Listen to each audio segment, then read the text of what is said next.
about that. So anyway, get off the phone and disrupt my phone call just to talk to her. And I'm thinking, oh, how she's so rude, and without joking, But anyway, so when I was walking and I said to myself, okay, we're going to go over there, and I know I pretty much can guess what kind of conversation we were going to have. So, and that's one thing I did too. I didn't look again on purpose, just in case, because I was almost pretty sure we were going to have this conversation anyway, because I usually end up having these conversations with people, or we end up talking and these conversations end up happening and stuff.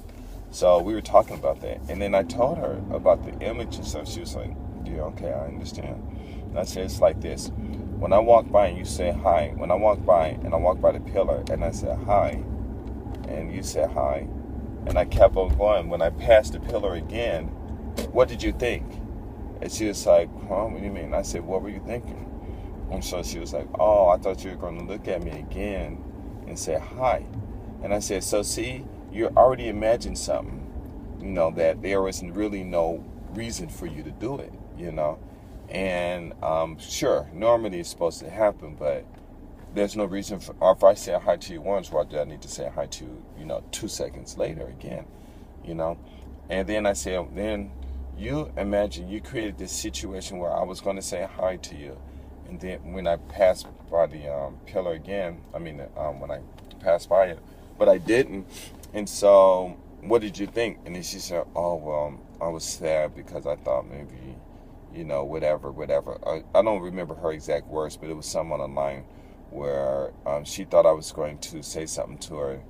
And not that I was a bad person or anything, but maybe I kind of ignored her or something. I guess to be safe, stay on a safe level and stuff. And I said, and then I started, I smiled and I said, see, that's what I'm saying. You like all these people, when they do things bad to you, they create these images in your head. And then at that time I said, but when a guy spit on you, I said, that's not, I said, that's a crime. Okay. And you had every right to knock him out. You know what I'm saying? And because that's a crime. So that's not even on the same level that we're talking about.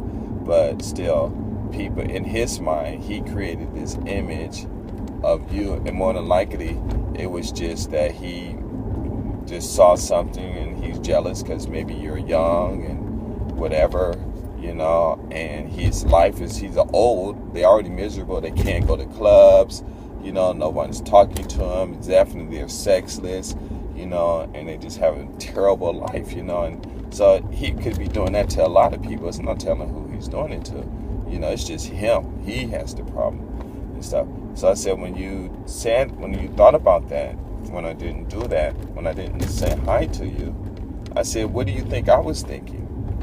And I don't remember exactly what she said. I'm sure she said something, and I'm not going to say, well, he's a racist, and I don't think it got that far, but she said something, and it was along the point where, it was something bad that she thought about her. It was nothing negative. It was something negative. When someone's looking at you, no one is going to say, oh, well, that guy is looking at me because that person thinks, I'm a good person, or I'm smart, or this or that. No, people are like, oh, he think I'm ugly or something. There's always something negative. So I told her that well, anyway, she told me that it was something negative. Well, whatever she said was negative. And I said, do you know that when I saw you, I had every intention to speak to you? And when I had to go to the bathroom, so I went upstairs. I came back. When I was at the standing at the counter, I was thinking to myself, wow, maybe I could talk to her and get her to be my girlfriend. And then at that time, she was like right here, and I put my hand in her face, like that, and she didn't move. And I said, when I did that, I said, why didn't you move?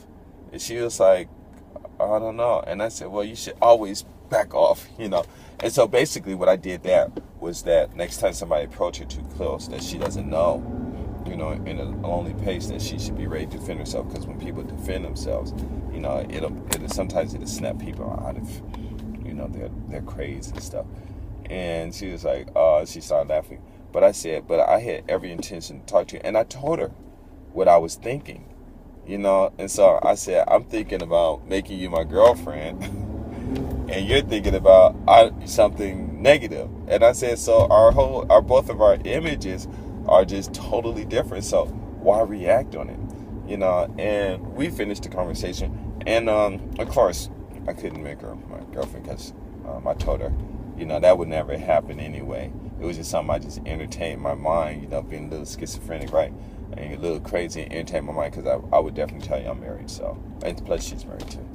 And so, but it doesn't matter though. But it was just funny, you know, trying to break the ice and stuff, you know. And then I guess she had to go, and she said, wow, you know, you really made me happy. I'm glad we had this talk.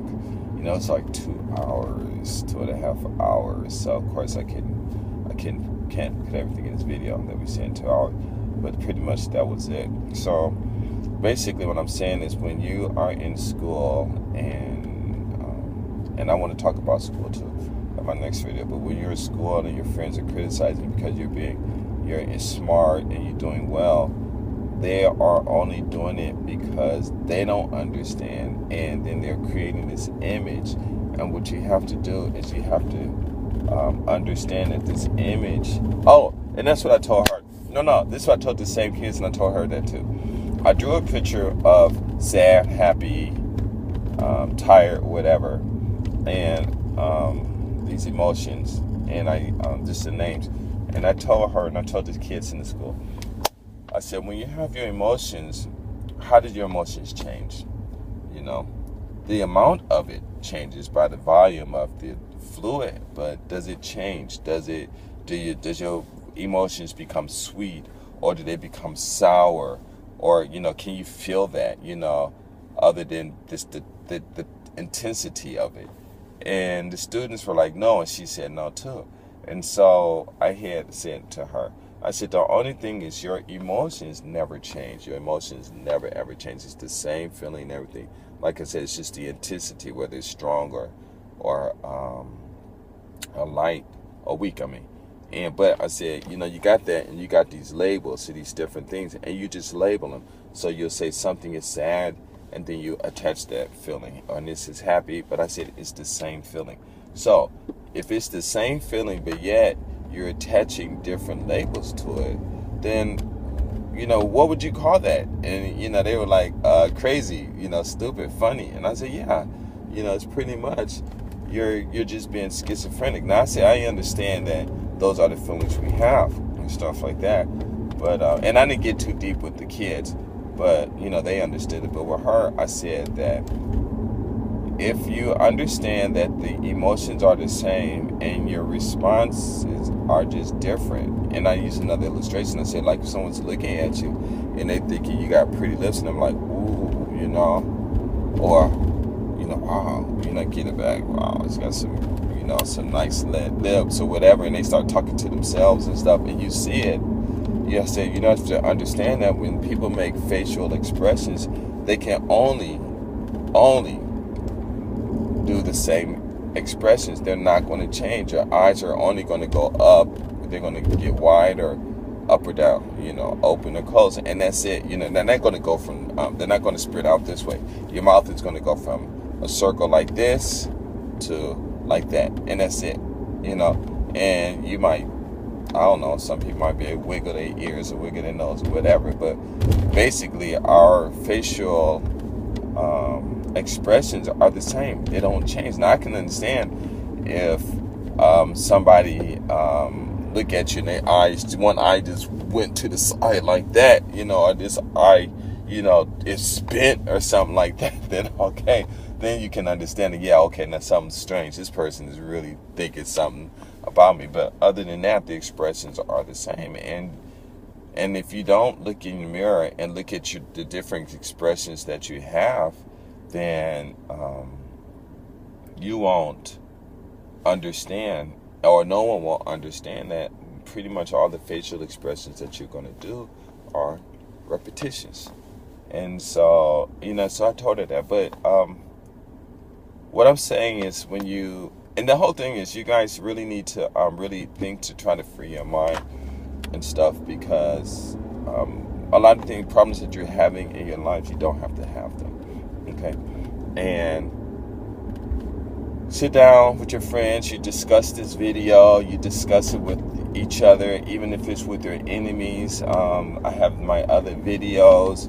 You guys really think about that. You guys who are into psychology and sociology or whatever, you know, you think about what I'm saying in these videos. You can send, write a thesis or whatever your point is, you know, get it copyrighted, publish it, and then send it to the legal offices, the police offices, the school boards, the principals, send it to the teachers and things like that, because what's going to happen is going to really disarm a lot of people. And what I'm saying by disarm them is disarm them with this, disarm them emotionally, because it's like it's uncontrollable, you know, and if they are just creating these images and stuff, and then let them understand what they're doing and what they're going through. And you have to understand one thing too, is that a lot of people are really addicted to the stimulation that comes from the emotions. Now, I'm sure there's a lot of hormones and stuff, but I think that adrenaline is the only hormone or whatever it's in your body that makes you move. Okay, now you might have involuntary movements and stuff, like your eye might be, you know, I can understand that doesn't have anything to do with adrenaline or anything. But I think adrenaline is the only thing that's in your body that's going to make you move, and when it's released, the endorphins flow with it, so it's going to feel good. And that's what I think a lot of people are doing, especially with this religion. You know, they're worshiping God with images in their head instead of in an intelligent way. You know, so you write these letters to these people, you talk to your friends, and when, you know, it's like next time someone talks to you or says something, especially if you discuss this, and then you, with one of your friends that you've discussed this with, you get into a conflict, and then you're like, okay, yeah, okay, I understand this, and that happened, and well, okay, we're fighting. So wait a minute, let's think about this. What are we thinking? What are the images? And you start talking about the images, and you're gonna like, wow, that's really a trip. But the whole thing is, you're gonna say, well, if we have to quit these images, then how are we gonna function? What are we supposed to do? And that's probably when we'll realize that, hey, we're using our brains. We're actually not using our brains. You're not really paying attention, and you're creating these images, you know, in your heads instead of doing, you know, going about things logically and stuff. So, so that's what I'm thinking. You know, that's going to happen, because I do that a lot. Oh my God, I got so much more to say. But anyway, I got to go. I'm out.